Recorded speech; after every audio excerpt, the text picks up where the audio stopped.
valence shell electron pair repulsion theory, also known as Vesper. I call it Vesper, but if you're going to pronounce it right, Vesper. Okay. What this is talking about is we are now venturing into more complicated molecules. And we are also going to venture into the fact that if you're a central atom or a centrally located atom, you can have more than 8 electrons. I know it's going to upset a few of you, but that's what we're going to do. We're going to actually violate what's called the octet rule. Now, let's keep in mind, there are some atoms that we could never do this to. So if you look at the periodic table, as I look at, say, CNOF, carbon, nitrogen, oxygen, fluorine, those atoms, as a central atom, can only have 8 electrons. And here's the reason why. What energy level are they in? Think about electron configurations. Are they in the first energy level, second energy level, third energy level? Second. So if you're in the second energy level, the only thing you have access to are the s orbitals, and the p orbitals.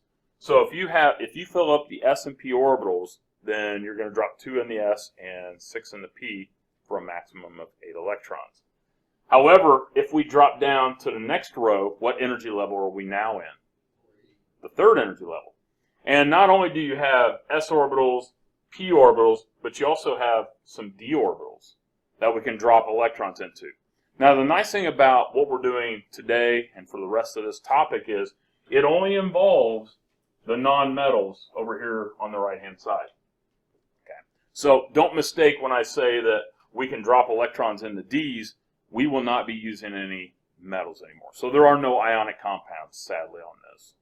And that seemed to be the Achilles heel on the last quiz, sadly. Okay. So that's one thing. And when you hear me say CNOF, and boron's not included in this because how many electrons does boron want? 6. Remember, boron's the moron. It only wants 6 total electrons. So there's no way that we're even going to get into the octet, let alone violate the octet rule. And what I mean by violate the octet rule is have more than 8 electrons that you're sharing or have in your possession. Okay? All right, so go back to the notes. So this concept of having more than 8 electrons brings us into some interesting shapes and some interesting molecules and some interesting facts that we can actually start to use some of the larger noble gases. Okay? Once we start getting into some of the larger noble gases, their electrons or their orbitals are so far away from the nucleus that we can start to attach elements to it. Okay? All right, so here's what we're going to be doing for the next couple of days.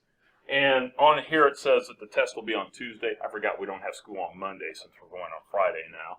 So it's on actually Wednesday. We're going to talk about the different shapes of these molecules. And the nice thing is there's only 5 shapes, maybe 6. 5, yeah. So 5 shapes. And the shapes are actually listed here. And these right here kind of represent what we've been doing. This here is more for AP. And what I want to talk about when you see the wedge here and versus the dash, we'll talk about that in AP. But what the solid line means that we're looking in the 2-dimensional plane. The solid line means it lies on the plane. The arrow or the wedge means that it's coming out of the plane. The dash means that it's behind the plane. So you don't have to worry about the wedges and the dashes for this class. But in AP, we'll definitely talk about that. All right, so I want to talk about these shapes. And probably a better way to talk about it is by looking at the table that you have, which is Vesper handout. It looks like this. So if you can go to that, because you'll probably want to make some notes on this. You want to pull that out. And right off the bat, I want to make one correction. Because I put this on here for the AP students, but now I'm actually starting to think I don't want to have it on there for them either because we don't use it anymore. So I want you to cross these 2 boxes off down here, okay, where it says T-shaped planar and linear. Now, don't do it in the column that has 5. Keep those in there. But for the 6 crosses off. Also, kind of make a thing here that the information that we'll use here, and it'll make sense once we start to do it, is for the second name. And you're like, second name? I don't even know the first name. Okay, so that's for the second name. Okay. Now, this table, and you may have noticed at the very top, says you will not get this for the test. Yay. So that means that we have to know this table. And what's really cool about looking at this table, it looks a little daunting at first. We're going to be using it all this week and a little bit of next week getting ready for the test. And we'll have a 2-day lab where you'll actually be building these models. So hopefully you'll be using this table and building the models. I want to talk about the different shapes. But first I want to talk about this on top. Okay, this highlighted section right here. It says, the number of potential atoms surrounding the central atom is defined as the number of external atoms plus the number of lone pairs of electrons around the central atom. Okay, that's really important because if you go to textbooks, go on the internet, you're not going to find that. This is a system that I've developed, okay, that will help the students to learn. Okay, and actually, when you get into AP Chemistry, these numbers help with hybridization. So I've not shared this information with anybody else, so you won't find that, but it's really, really helpful. All right, so here is what we're going to be looking at. We're going to be looking at 5 different models. The first one, and before I start off, when we talk about Vesper, we're talking about electrons. And electrons surround every atom, for the most part. Actually, they will surround every atom. And electrons don't like each other. And I don't profess to be a cheerleader. I'm not that coordinated to be a cheerleader. I'll probably knock my teeth out if I were to do that. But I'm going to look like a cheerleader, and I confess to the cheerleaders in here. I'm sorry ahead of time. But if you say that my body is the central atom, because we have to have a central atom for all these, and that my hands are an external atom, if we have 2 atoms next to each other, they don't want to be next to each other. They want to get as far away from each other as physically possible while still connected to the central atom. So they're not going to be out here by themselves or next to each other, or up here, but they're actually going to get as far away from each other as physically possible. So if you have 2 external atoms, they're going to get this far away from each other. And as a result, it's going to generate a shape or a molecule that looks something like this. So I have a central atom and I have 2 external atoms that are as far apart away from each other as physically possible. What shape does that form when you connect the dots? A line. That's why we call it linear. Okay? So when you look at something that has a central atom, and it only has 2 external atoms, then it will form a line. Okay? So the first shape that we're going to look at is a linear molecule. So again, when we look at the linear molecule, you notice that you have 1 central atom, and then you have external atoms. So there's 2. No lone pairs around the central atom. Okay, so linear. And when we look at it, it forms, when you connect all the dots or you actually draw this thing out, it actually forms a line. Linear. And then if we look at, say, we have a central atom. Now I don't have 3 hands, so I can't do the cheerleading thing here. But these atoms are going to get as far away from each other as physically possible while still connected to the central atom. And in this case, it actually forms what shape? A triangle that actually lies on a plane. That's why we call it a trigonal planar. Okay? So we have a trigonal planar shape, forms a triangle, and it lies on a plane. If I take one of these atoms away, and I have a totally different molecule than I had before, this lone pair of electrons, or this stick, represents an unshared pair of electrons. I'll call it lone pairs. That lone pair of electrons still behaves as if there was an atom there, keeping these atoms pulled away from each other. That bond angle, or the angle, stays the same for all those atoms. But in this case, it doesn't form a triangle. It actually forms this shape right here, which is bent. Okay, it's not a straight line like the linear was doing, but it's actually bent a little bit. Okay? Okay? And so those are the only 2 shapes that we'll get with that. So there's the bent shape. I don't know, hopefully you can see that. Next one is trigonal planar. And when you look at it, it actually forms a triangle that lies on a plane. So trigonal planar, and you may notice in this case that we actually have a double bond.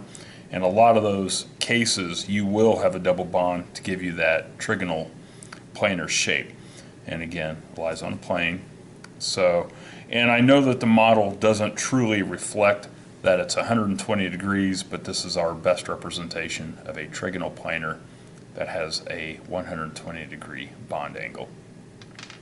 And if we were to remove one of the atoms off of this, okay, now this shape, again, the lone pair of electrons still behaves as if there was an atom here, and so it still causes these other atoms to be repelled in such a way that they are not straight across like in the linear shape.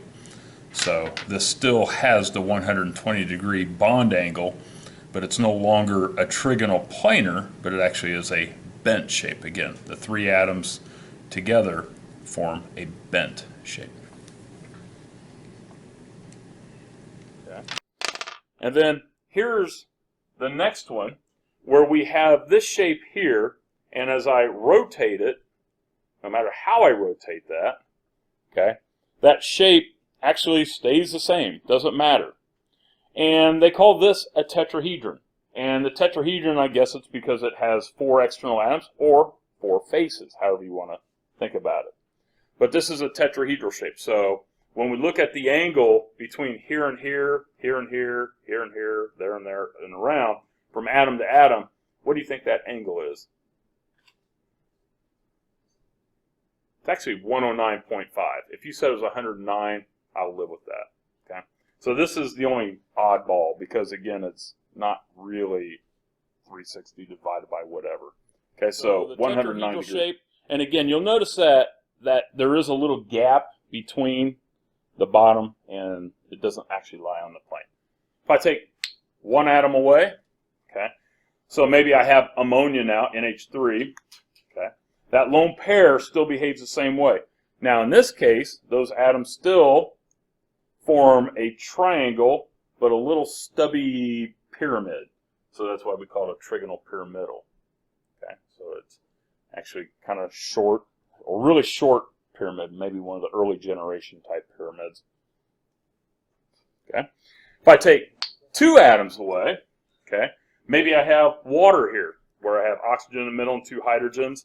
Those 2 lone pairs of electrons still repel those 2 other atoms, and now what shape do we have? Bent. There we go. Okay, so you got 2 names on the diagonal. Woo. You don't have to. And again, you're going to be building these things, so hopefully that'll help you into visualizing and memorizing these names. Not today, though. Sorry. All right. A tetrahedral shape. So again, when looking at the tetrahedron, doesn't matter how you rotate it. Okay, so if I hold it here and then rotate it there, and then rotate it this way, or if I rotate it this way, those stay the same in all cases. Now notice I actually have room underneath this, so it's not, this central atom is not on the same plane as the other 3 atoms that are on the base.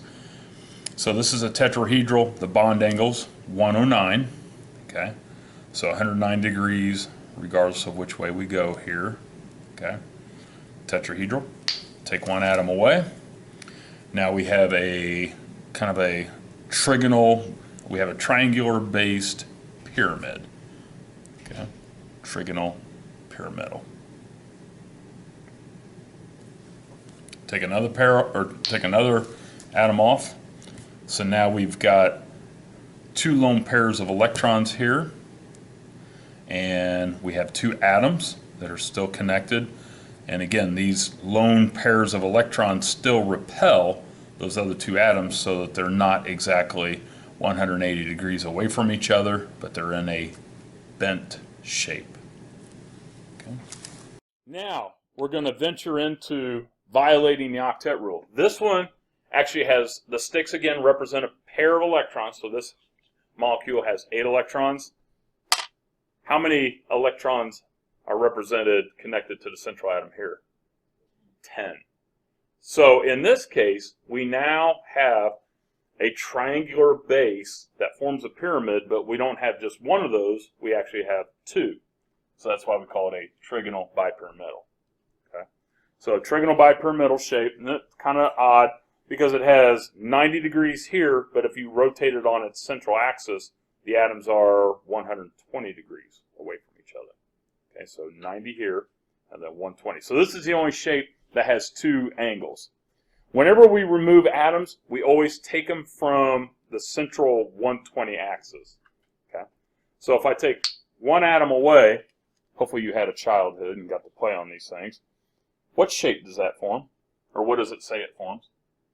A seesaw. And it is a seesaw. And that is a legitimate name. You can Google that. Okay. And the reason they call it a seesaw is because it looks like a seesaw. And if you don't know what a seesaw is, I'm sorry.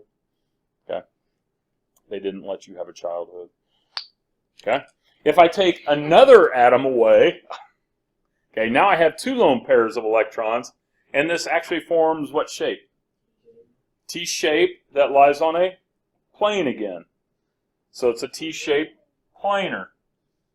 Isn't that crazy? Why would they name it that? I mean, chemistry is the only thing that makes sense in life. Oh, yeah. If we remove the third atom, and this will be the last one that we'll remove, okay? So those lone pairs of electrons still repel those other two atoms, and now it forms a line, which is a linear shape. Okay, so let me see if I can move that up a little bit. Trigonal bipyramidal, and in this case here, we have 90 degrees for our central axes to our top and to our bottom. That's 90 degrees, and if I rotate it this way, now the angle is 120. So trigonal bipyramidal, it's trigonal bipyramidal because you have a triangle as a base, and it forms a pyramid, but you have two of them. Okay.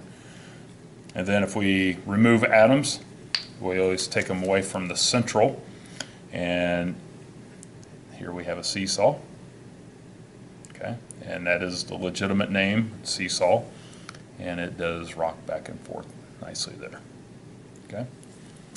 Take another atom off, and now what we have is a T that lies on a plane, so a T-shaped planar. These two lone pairs of electrons still repel the other atoms, so the top and the bottom are still 90 degrees away from this other atom that remains. So we have a T-shaped planar. Okay. Take the third atom away. Now we have three lone pairs on the central atom, but now the remaining atoms form a line. Okay, so linear. And then the last shape that I want to show you is called an octahedral. Now it's not because it has 8 external atoms, but it has 8 faces. If you were to like connect the dots, yeah, you guys are too young. You wouldn't know what connect the dots is. Do you? Anybody know what that is? Okay, good. You're way too young. And so, if we were to do that, we would have 8 faces. That's why they call it an octahedron. Not because it has 8 atoms. It doesn't. It only has 7. Okay. All right. So, if I remove one atom, okay, again, that lone pair of electrons still keeps all these angles the same. And now we formed a square base pyramid. So this is actually like the pyramids in Giza. Am I saying that right? Giza? We'll say in Egypt. How's that? So it forms a square-based pyramid. Go 180 degrees, take the other one away. Now I have a square that lies on a plane. Square planar. And we crossed these other two off, but if you wanted to go T-shaped planar. The reason why I had those on is because a student at Purdue said, hey, we do those two as well. And I'm like, yeah, but AP doesn't. And there's linear. So we won't do for octahedral. We will not do T-shaped planar or linear. But we will do T-shaped planar and linear for the trigonal bipyramidal. Okay. So, and again, we only do what College Board does. The last shape is the octahedral shape. And it kind of, somebody said it kind of looks like a jack. In other words, if you ever did jacks when you were a kid or whatever. So all the angles here are 90 degrees away from each other. So and they call it an octahedron, not because it has 8 atoms, but because it has 8 faces. So if you were to connect the dots and draw a triangle here, that'd be a face, that'd be a face, that'd be a face, that'd be a face. So there's 8 of those. You have 4 on each side. Take an atom away. That lone pair of electrons still repels the other atoms, but now we have a square that forms a pyramid. So this is called square pyramidal. Take another atom away. Now we have a square that lies on a plane. So it's called a square planar. And that is all the shapes that we need to know for this class. Extra stuff. Yeah, that's awesome. All right. So looking at the next table, and this you'll get a variation of this for the test. Okay. And it probably wouldn't be a bad idea if you wrote down the names, okay, for each of these shapes. So looking at this shape in the top, for you, top left-hand corner there, it's right below that table that I gave you. Yeah, this says Vesper table number 2. Okay. All right, so what do you think this shape is? And again, here's one thing that I want to say in advance, because some of you can look at that shape and go, oh yeah, you have spatial awareness that you can actually take that image and rotate it in your mind and be able to visualize something like this. Okay. So what is this shape right here representing? Or what is this shape? Remember? Yeah, Kate. Tetrahedral, very good. So that's a tetrahedral shape, this one.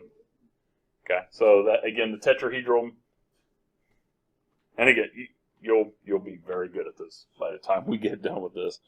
All right, the shape in the middle here, here's your chance to redeem yourself.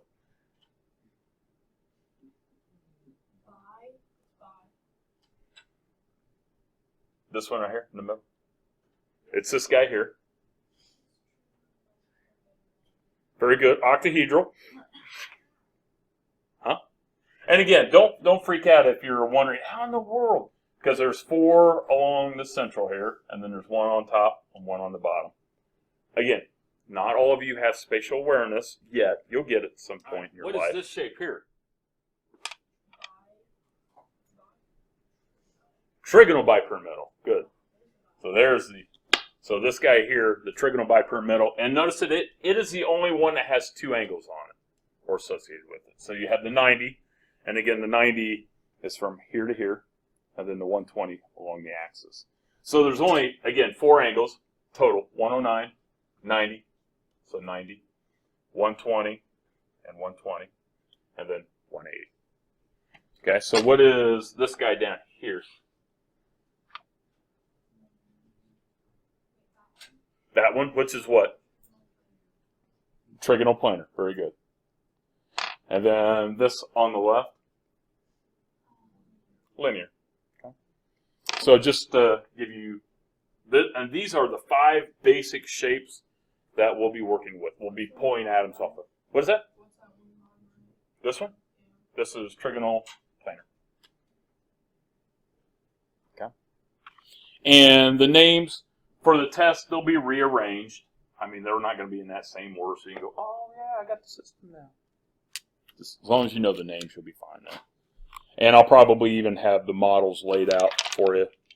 I'll jumble them all up in a pile and just dump them. All right. Back to the notes. So let's talk about what the heck are we going to do with these things. Okay. Oh, and I do give an explanation for each of those. If you want to read those on your own, that's cool. If not, that's cool. Again, I already talked about the role of the lone pair of electrons. Easy. If you see a lone pair of electrons, think of an atom being there. Okay, it still repels those other remaining atoms that are in place to give us our shapes. Let's do some examples, shall we? Yeah, let's do some examples. Here's the really cool thing. And I say cool because I'm not being sarcastic. And you might want to have the first handout up so we can see it. If we look over here, the instructions, these instructions are what you're going to be doing for every one of these shapes from now on.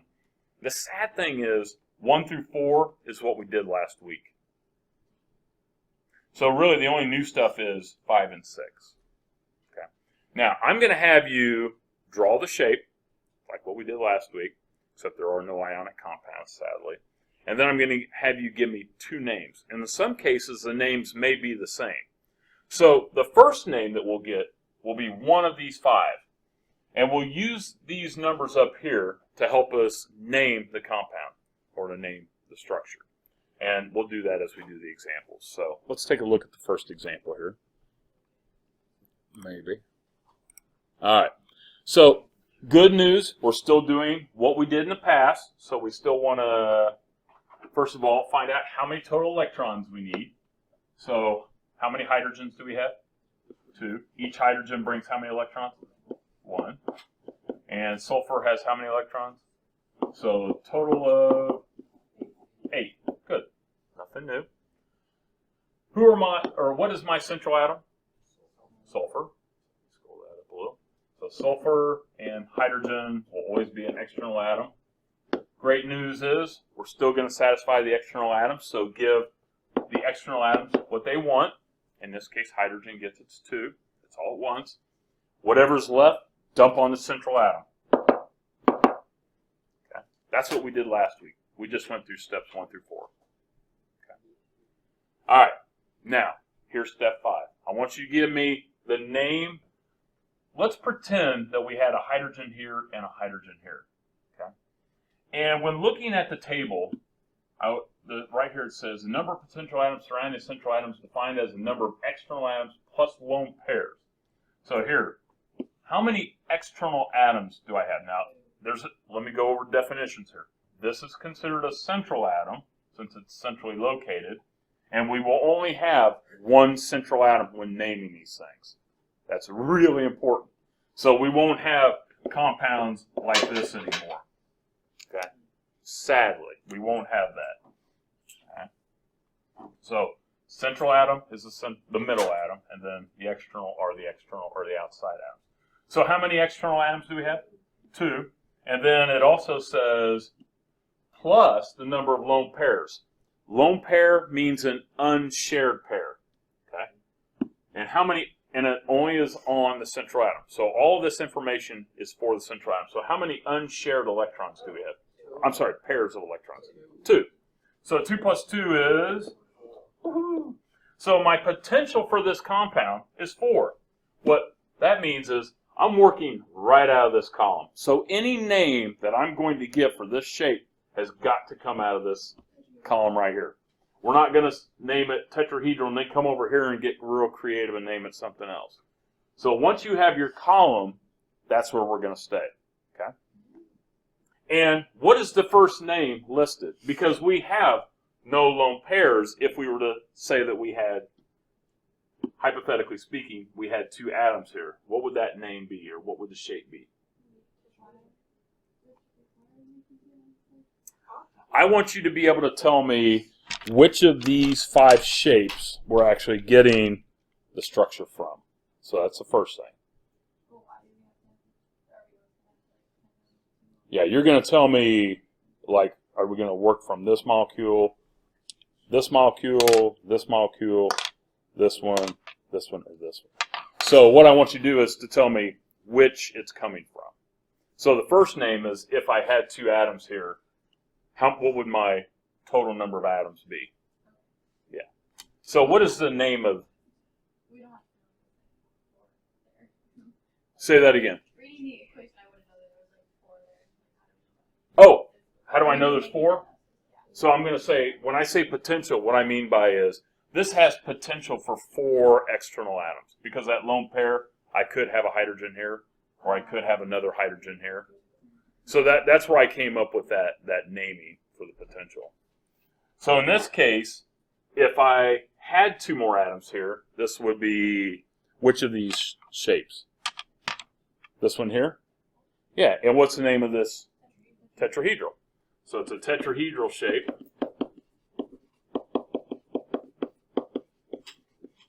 And then the second name is the name that the atoms actually form, the shape that the atoms form. So we're still working in column 4, but the second name, now this makes sense. So the second name is only this information in this column. And some of you will go right to this column for the first name, but realize it's going to be one of these 5 names. So how many lone pairs of electrons did we have on that shape? 2, so you can come down to where it says 2 lone pairs, and then back to the column, and it's a bent shape. So the second name is bent, and when we look at it, okay, so we'll take 2 off. It's that difficult. So here again, I just took the 2 atoms off. So here are my 2 lone pairs, here are my 2 atoms. So the shape is a bent shape. Okay, and you'll do this on Wednesday and Thursday, sadly.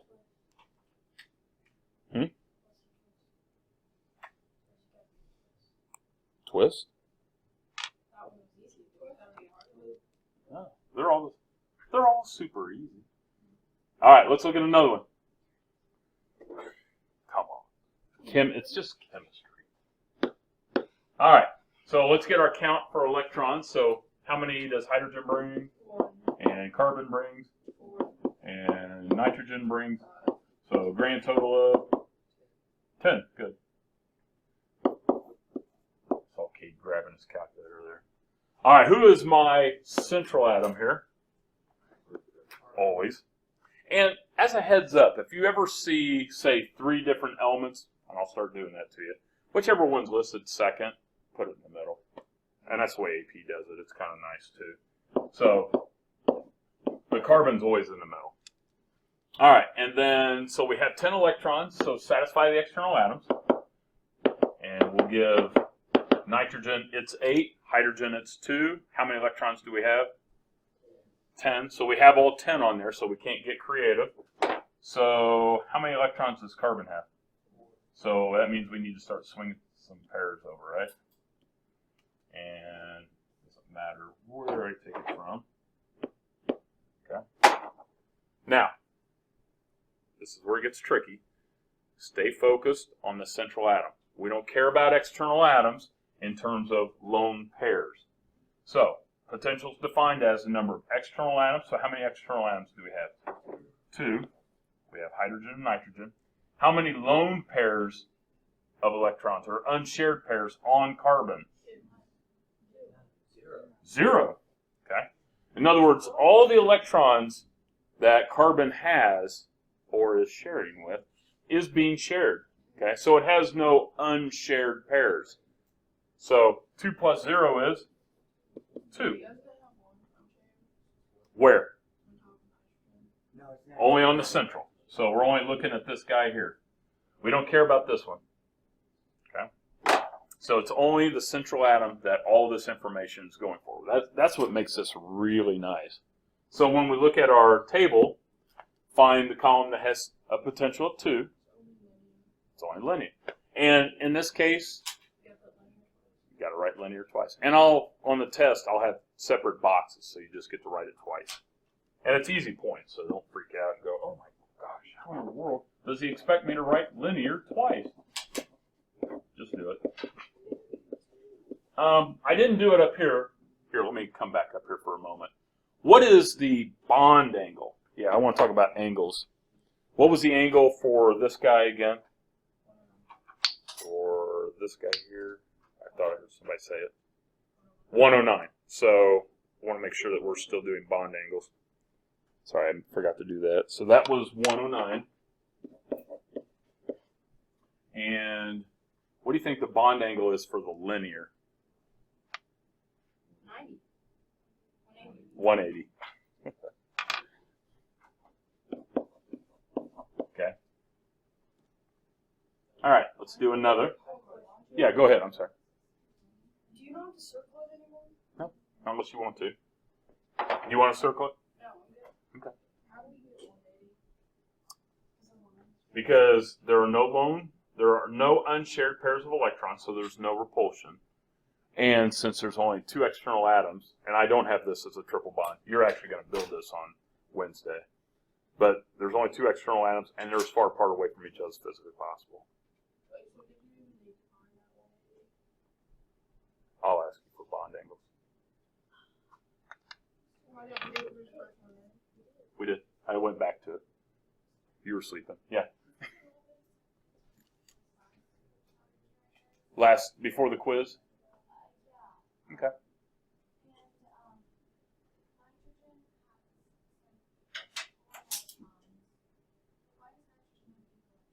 Everybody wants 8 except for hydrogen.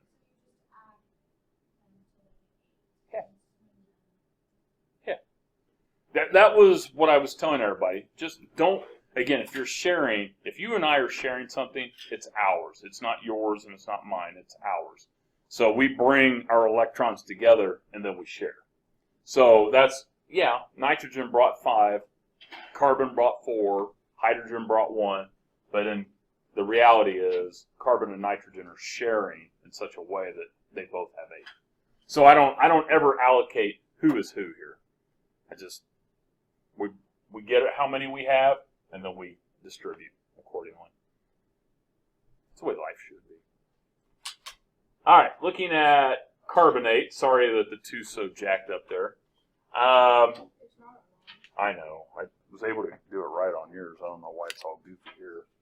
So let's get our inventory of electrons. So carbon brings 4, oxygen 6, but we have 3 of those. And then the -2 means we add 2 electrons. Good.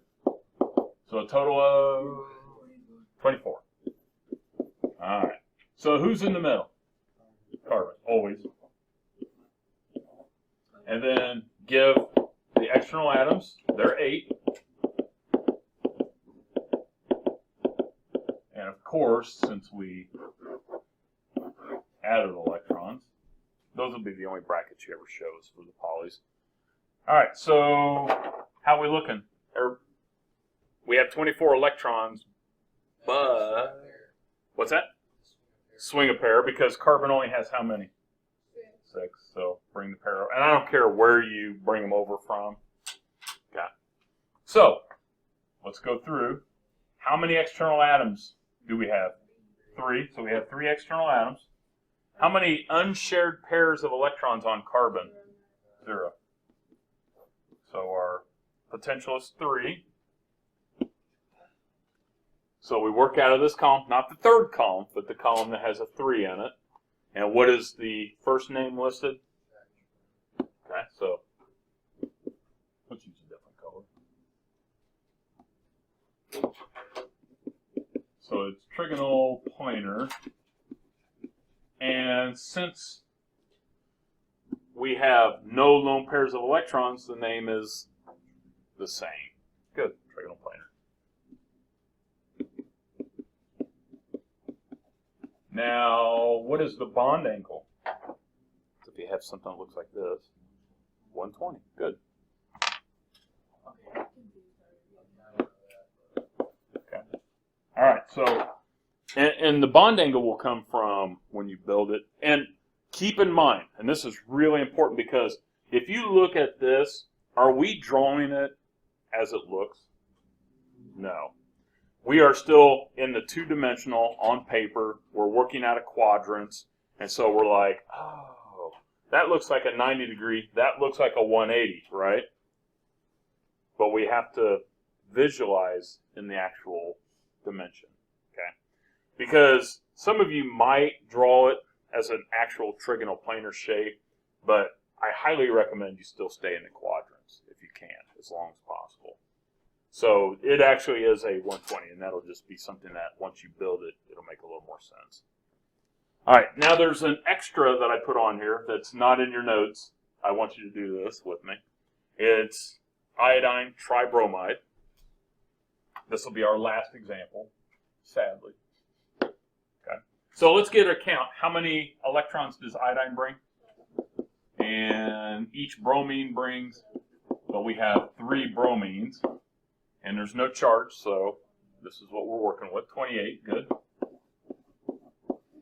And who would be my central atom here? iodine. So we'll put iodine in the middle. And then we'll put bromine here, here, and there. Again, satisfy the external atoms, give them their 8.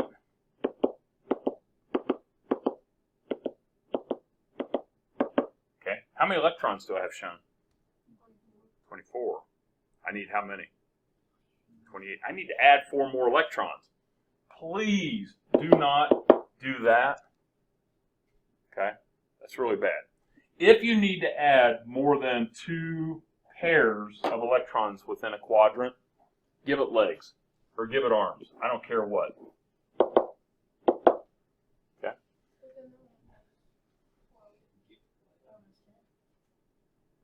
Okay. So we have how many electrons total now? 28. Okay. So, and this actually gives us a little bit of a representation, somewhat, of what the actual name is, which is kind of cool. Okay. So let's go ahead and do the count here for our potential. How many external atoms do we have? 3. How many pairs of electrons are not being shared on the iodine? 2. So that gives me a potential of 5. So I'm going to work out a column 5. What's my first name? Trigonal Bipyramidal. Okay, good. So we've got Trigonal Bipyramidal. Let's just do that. Okay. Now, what is the name that the atoms alone form?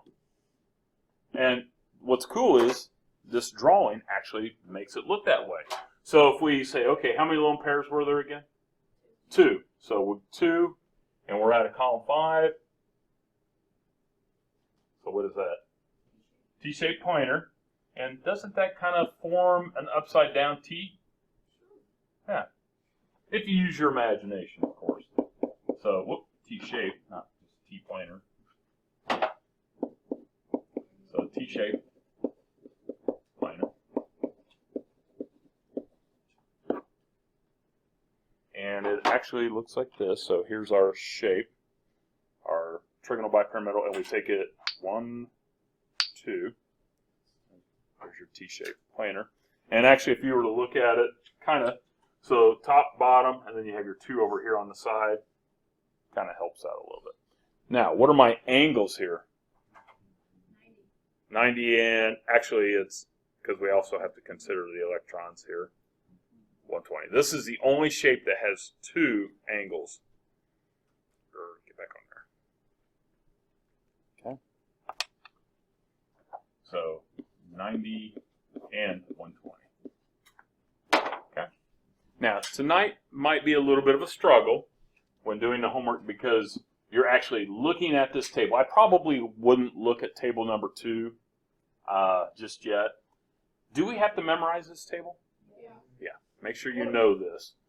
Okay. And as you work and do the homework and do the lab on Wednesday and Thursday, you're going to get real familiar with the names. And as you build it, you're going to go, oh, that's a T-shaped planar. Oh, that's a linear. Oh, that's a seesaw. Oh, that's a... Okay. So hopefully the light keeps clicking on and hopefully it doesn't burn out on you. Okay. So for the homework tonight, let's go back to that.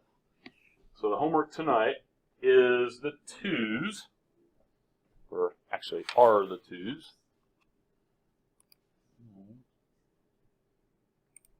And double bonds, actually, yeah, I put on here, double bonds and triple bonds. Nothing changes, okay? If we need to have a double bond, we had a triple bond in one of the examples, the HCN. We just keep moving electrons until everybody has 8. So that's essentially what that's talking about. The homework, I want you to just do the names, okay? Do 2 names for each, draw the Lewis structure. Actually, go through, if you, I don't know why I keep doing that. If you forget the steps, if you look at handout number 1, the steps for doing all of these are down here, 1 through 6. Okay, 1 through 4 is what we've been doing for a while, and then 5 and 6 are the new stuff. Okay. Questions? Anything to clarify? Okay. So again, the 2s are your homework. Tomorrow we'll get some more practice, and I'll talk about molecular polarity tomorrow. Sounds exciting.